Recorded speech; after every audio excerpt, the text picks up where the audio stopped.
The ruined Babylon was near, and Jesus and the sage went through her gates and walked among her fallen palaces. They trod the streets where Israel once was held in base captivity. They saw where Judah's sons and daughters hung their harps upon the willows, and refused to sing. They saw where Daniel and the Hebrew children stood as living witnesses of faith.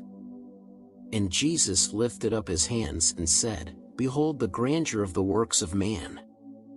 The king of Babylon destroyed the temple of the Lord in old Jerusalem, he burned the holy city, bound in chains my people and my kin, and brought them here as slaves. But retribution comes, for whatsoever men shall do to other men the righteous judge will do to them. The son of Babylon has gone down, the songs of pleasure will be heard no more within her walls. And every kind of creeping thing and unclean bird will, in these ruins, find their homes."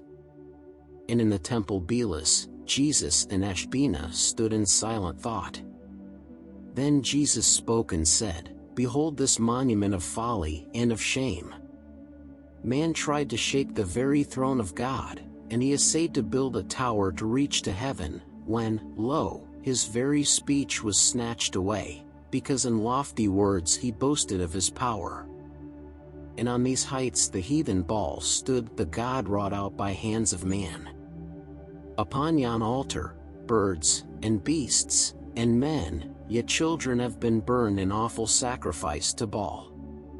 But now the gory priests are dead, the very rocks have shuddered and have fallen down, the place is desolate.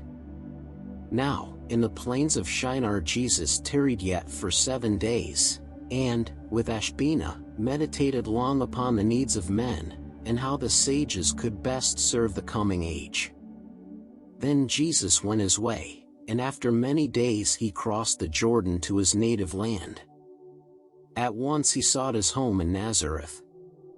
His mother's heart was filled with joy, she made a feast for him, inviting all her kindred and her friends. But Jesus' brothers were not pleased that such attention should be paid to one they deemed a sheer adventurer, and they went not into the feast. They laughed their brother's claims to scorn, they called him indolent, ambitious, vain, a worthless fortune hunter, searcher of the world for fame, who, after many years returns to mother's home with neither gold, nor any other wealth.